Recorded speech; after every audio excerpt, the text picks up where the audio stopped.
이제 곧 예배가 시작됩니다. 다 함께 묵상하시며 예배를 준비하겠습니다.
성도 여러분, 한 주간 잘 지내셨습니까? 참 좋은 한 시기를 저희가 맞았습니다.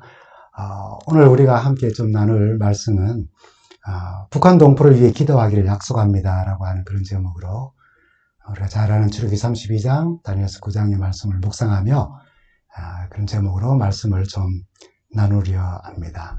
여러분, 이 기도 잘 아시죠? 오 하나님이여, 나에게 스코틀랜드를 주시옵소서, 아니면 이 생명을 거두어 주십시오. 우리가 잘 아는 스코틀랜드의 종교개혁자인 존 낙스의 기도입니다.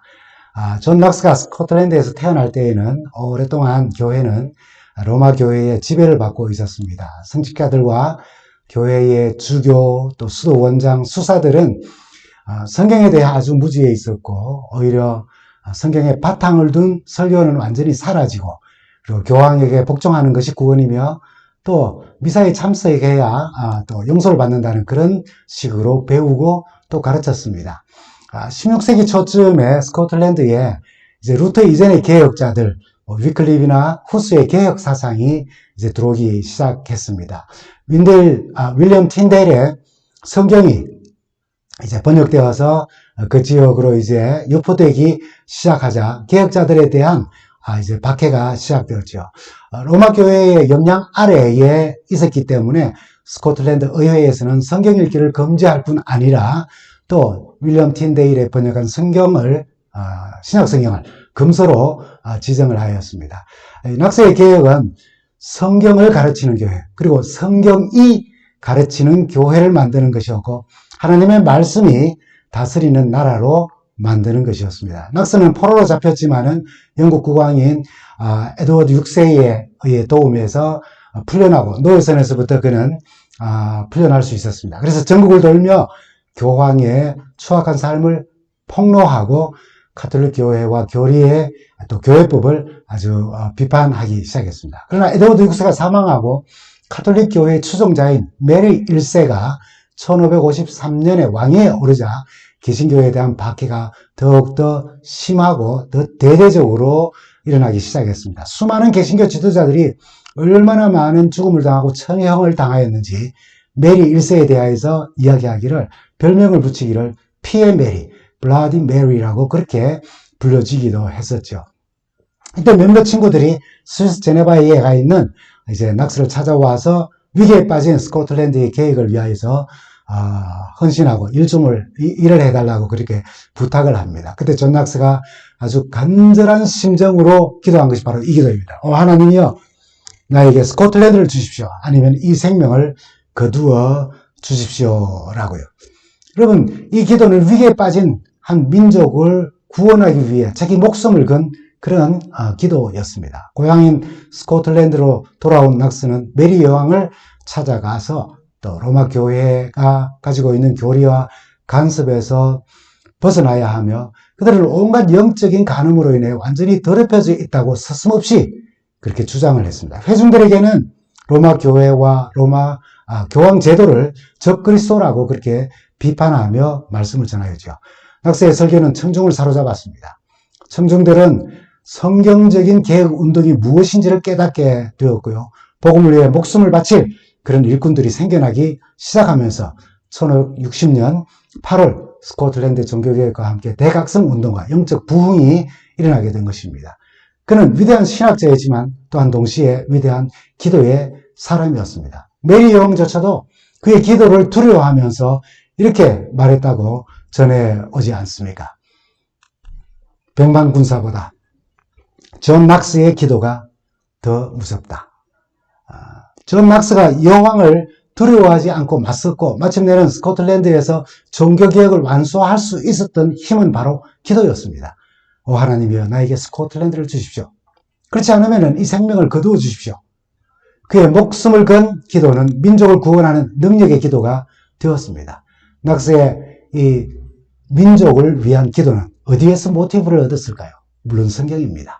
자기 백성, 자기 민족을 위해 자신의 목숨을 걸고 기도한 사람 하면 여러분 제일 먼저 누가 떠오릅니까? 바로 모세입니다. 여러분 모세의 기도를 보십시오. 출애굽기 32장 32절입니다. 그들의 죄를 사하시옵소서. 그렇지 않으면 원컨대 주의 기록하신 책에서 내 이름을 지워버려 주십시오.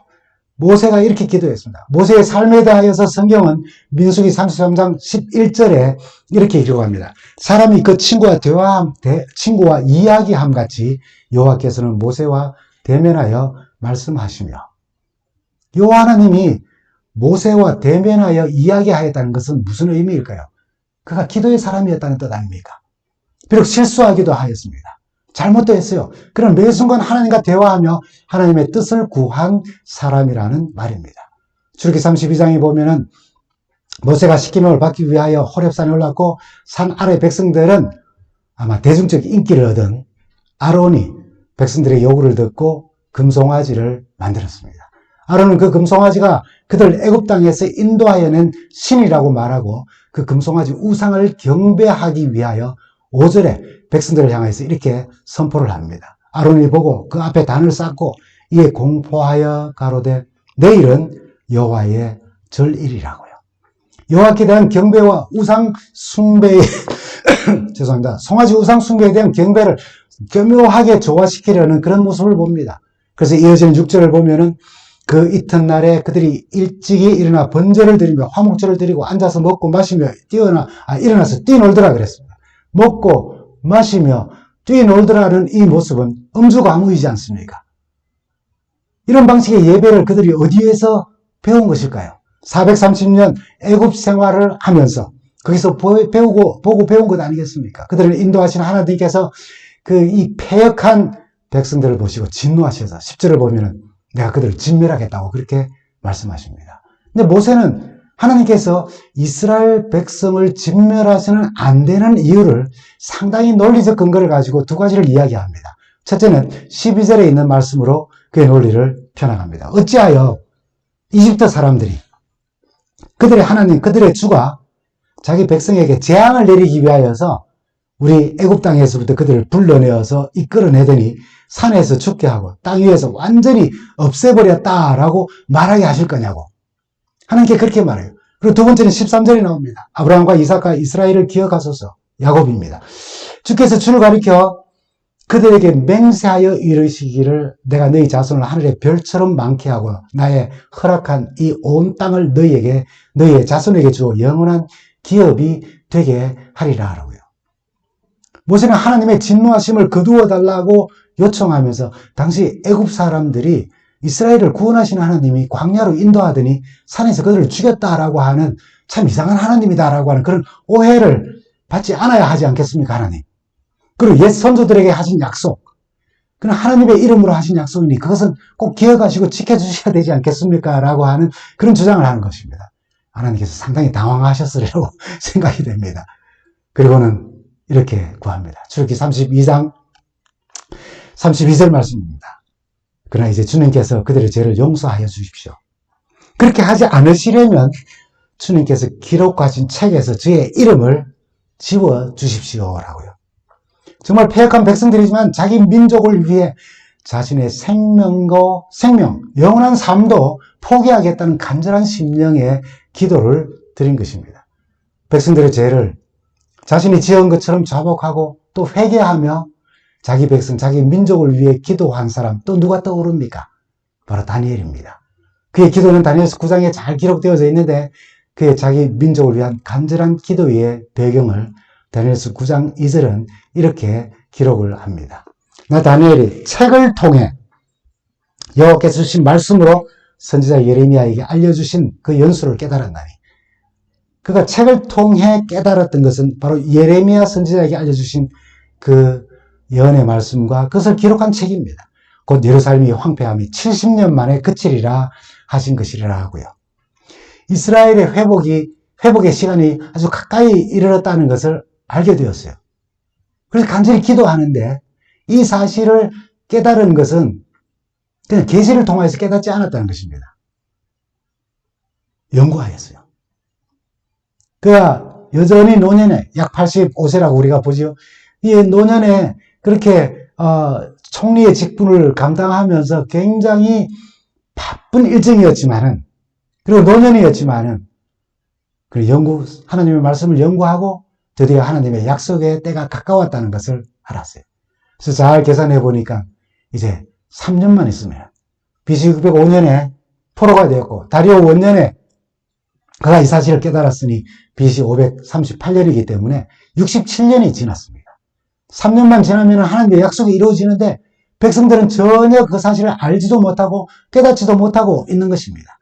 그래서 다니엘은 이 약속의 말씀이 백성들이 준비되지 아니하였다 할지라도 하나님께서 준비하신 대로 그것이 이루어지도록 백성들을 깨우쳐 주시고 또 그것을 꼭 이루어 달라고 민족을 구원하기 위한 기도를 드리는 것입니다. 그런데 예레미야 29장 그 책에서 그것을 발견한 그 말씀 안에 예레미야 29장에 보면은 이 약속은 백성들의 회개를 조건으로 한 약속이었다는 사실을 깨닫게 됩니다. 이 말씀을 따라 다니엘은 이스라엘 민족을 대표하여 철저한 회개의 기도를 드리기 시작합니다. 다니엘 9장 3절에 있는 말씀입니다. 내가 금식하며 베옷을 입고 죄를 덮어쓰고 주 하나님께 기도하며 간구하기를 결심하였다라고요. 금식은 하나님께 향하여 내 목숨이 걸린 일입니다라고 하는 그 간절함의 표현이고, 베옷을 입은 것은 자신의 죄에 대해서 정말 절실하게 슬퍼한다는 모습이고, 죄를 덮어섰다는 것은 자신의 무가침을 인정하고 자기도 정말 쓰레기와 같은, 그래서 겸손한 마음으로 오직 하나님의 자비하심을 의지하겠다는 마음의 표현인 것입니다. 다니엘은 죄를 변명하는 대신에 백성들이 죄를 있는 그대로 하나님께 고백하며 기도를 드립니다. 다니엘서 9장 5절에 있는 말씀입니다. 우리는 이미 범죄하여 패역하며 행악하며 반역하여 주의 법도와 규례를 떠났다라고요. 다니엘은 이스라엘이 저지르는 죄를 4개의 히브리어 단어를 통하여 고백합니다. 범죄하여, 하나님의 뜻에서 벗어났다는 하타라고 하는 단어를 썼어요.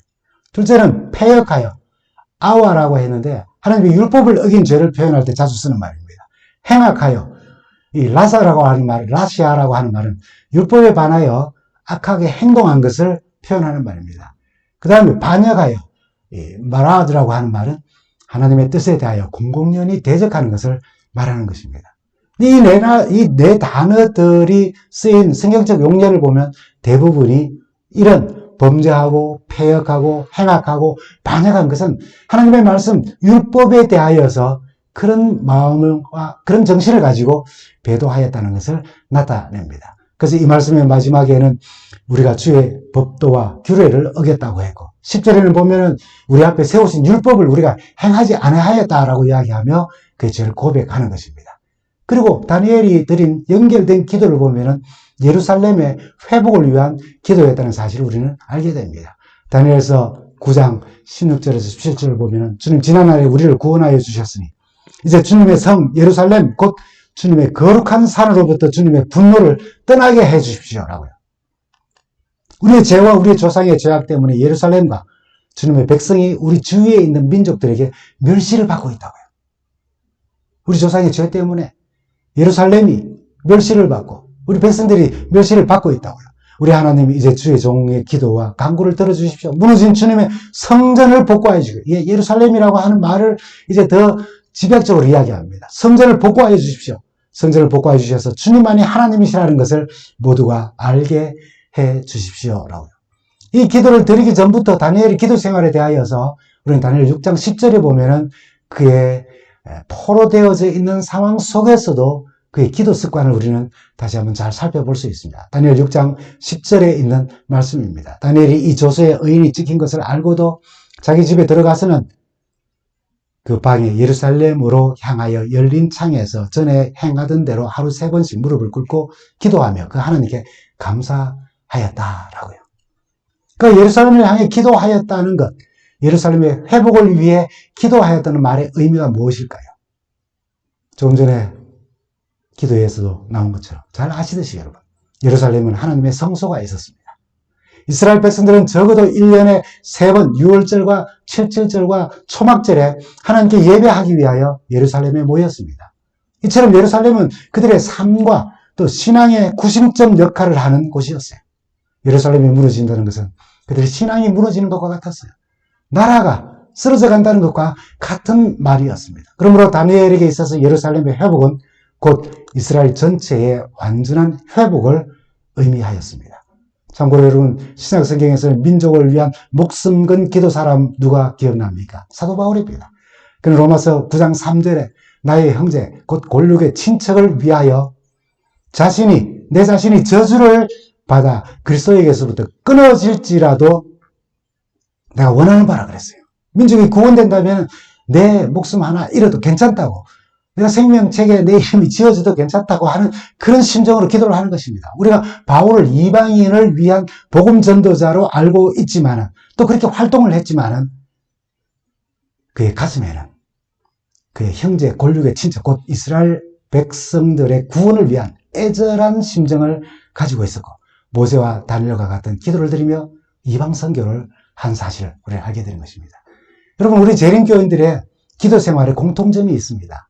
우리는 주님께서 구하라 하신 약속의 말씀을 따라 기도를 드립니다. 그러나 그 구하라는 말씀과 함께 포함되어져 있는 비유의 말씀에서 친구가 밤늦게 찾아왔는데 그 친구에게 줄 것이 아무것도 없다는 사실을 알고 답답하게도 이웃집 문을 두드리는 사람이 되어서 안 된다는 것을 우리가 알기에 먼저 우리는 우리 자신을 살핍니다. 그 비유의 구함에 가장 귀한 것이 빵이나 떡이 아니라 성령의 충만함이라는 사실을 알기에 이것을 가장 중요한 기도로 염두에 두고 우리는 기도를 합니다. 성령의 충만함이 없는 상태를 답답해하며 하나님께 기도하는 사람을 이야기하고 있는 거예요. 그러므로 우리의 죄를 자백하며 성령의 충만함을 구하며 우리의 민족 북한을 위해 간절히 우리는 기도해야 합니다. 그리고 오늘이 지나도 오늘 우리의 기도에 북한 동포들이 항상 포함되어 있기를 간절히 바랍니다. 그래서 오늘 말씀의 제목도 북한 동포를 위해 기도하기를 결심합니다 라고 하는 제목입니다. 여러분, 한국 재림교회의 선교 역사를 잠깐 우리가 살펴보면은 1866년 제너럴 시어머노 사건 알죠? 개신교인으로서 한국에 왔다가 선교사로서 순교한 첫 인물입니다. 로버트 토마스 선교사죠. 물론 이 사건 바로 전에 대원군의 세국 정책을 통하여서 천주교 신부 9명과 또 수천 명의 천주교인들이 죽임을 당하죠. 그래서 프랑스가 프랑스 천주교 신부였죠. 프랑스가 쳐들어올 줄 알았는데 이제 미국이 교역을 위해서 왔다가 우리 조선이 좀 오해도 하고 또 중간에 어떤 역사적 사건들이 좀 있습니다. 그것으로 인해서 제너럴 시어머노를 불태워버리죠. 포격을 가해서. 그때 토마스 선교사가 순교를 당하며 우리 한국에 이제 성경을 전한 사실을 우리가 잘 압니다. 우리나라에 죄송합니다. 우리나라 진남포에 재림교회가 처음 세워집니다. 그게 1904년입니다. 하와이로 가던 손흥조 씨가 중간에 일본 고베에서 쿠니아 히데 전도사를 만나 재림기별을 받게 됩니다. 수송이 잘못되어서 준비가 다 되지 못해서 다시 한국으로 돌아오는 배에서 임기반 씨를 만납니다. 그리고 기별을 전하죠. 그리고 임기반은 진남포로 구니아 히데 선교사를 초청하여서 전도회를 열었고 그 결과로 진남포에 이제 교회가 세워졌는 이것이 한국재림교회 역사의 이제 시작이 되어졌습니다. 과거 우리 북한에는 98개의 교회가 존재해 있었습니다. 20세기 초에 북한의 기독교는 큰 부흥이 있었습니다. 해방 전에 이미 30만 명이 넘는 기독교인과 2,000개가 넘는 교회가 존재했어요. 특별히 평양에만 2만 성도가 있었고 평양은 동방의 예루살렘으로 불리기도 하였습니다. 우리 김재신 목사님께서 쓰신 북한 교회사에 보면은 해방 전에 북한 지역에 최소한 98개의 재림교회가 존재하였고 그리고 당시 재림교회는 북한에서 개신교 5대 교단 중에 하나로 꼽을 만큼 아주 영향력이 있었습니다. 하지만 해방 후에 북한에 공산정권이 이제 들어오면서 본격적인 기독교 탄압이 시작되었죠. 교회 재산들이 몰수되어지고 성직자에 대한 회유, 납치, 살해가 자행되는 모습을 우리는 역사를 통해서 봅니다. 6.25 전쟁 이후에는 또 우리 김일성이 본격적으로 북한의 교회를 없애기 시작하였고요. 그리고 그때 북한의 무너진 교회 수만 해도 약 3,000개가 넘는다는 그런 기록들이 있습니다.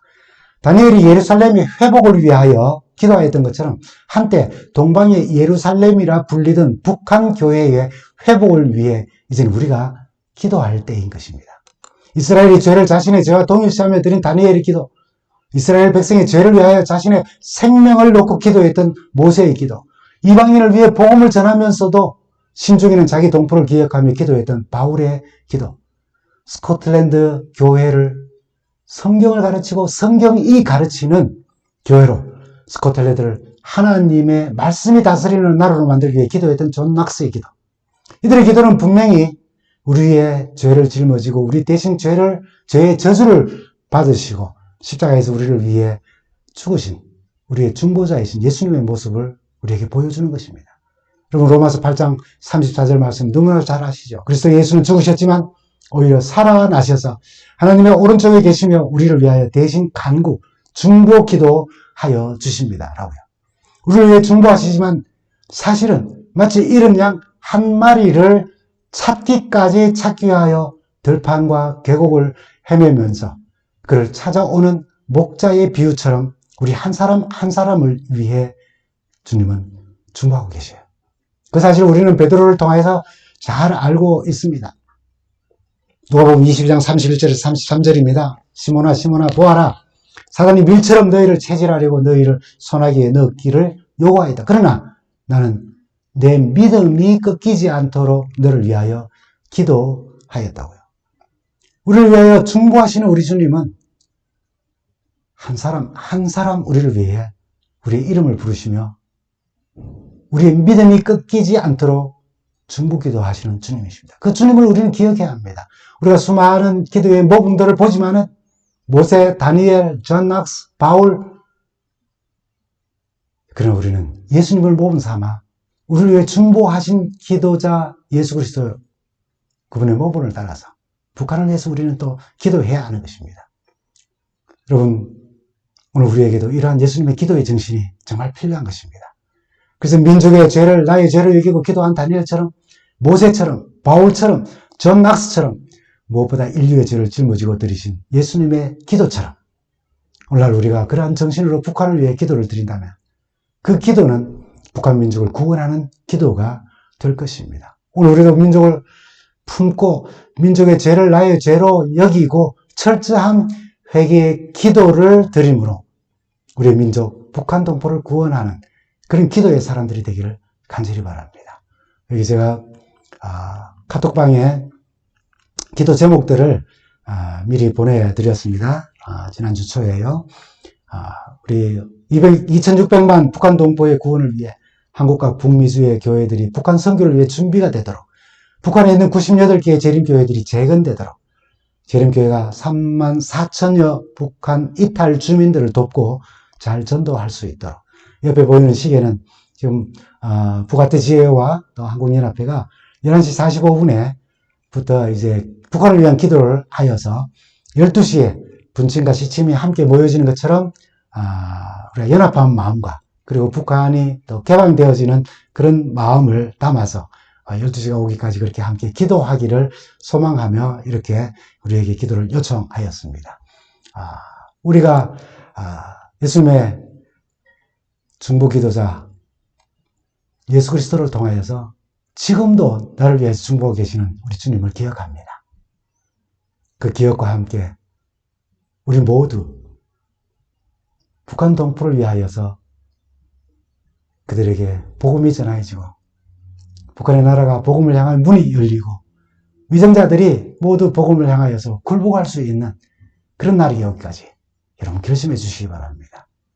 이제 우리 북한을 위해 기도하는 그런 결심을 하고 그렇게 하기로 약속하며 오늘 그 마음이 깨뜨려지지 아니하고 흐트러지지 아니하고 그렇게 우리의 동포를 위해 기도하다가 다시 오시는 우리 주님을 뵙는 우리 모두가 되기를 간절히 바랍니다. 감사합니다.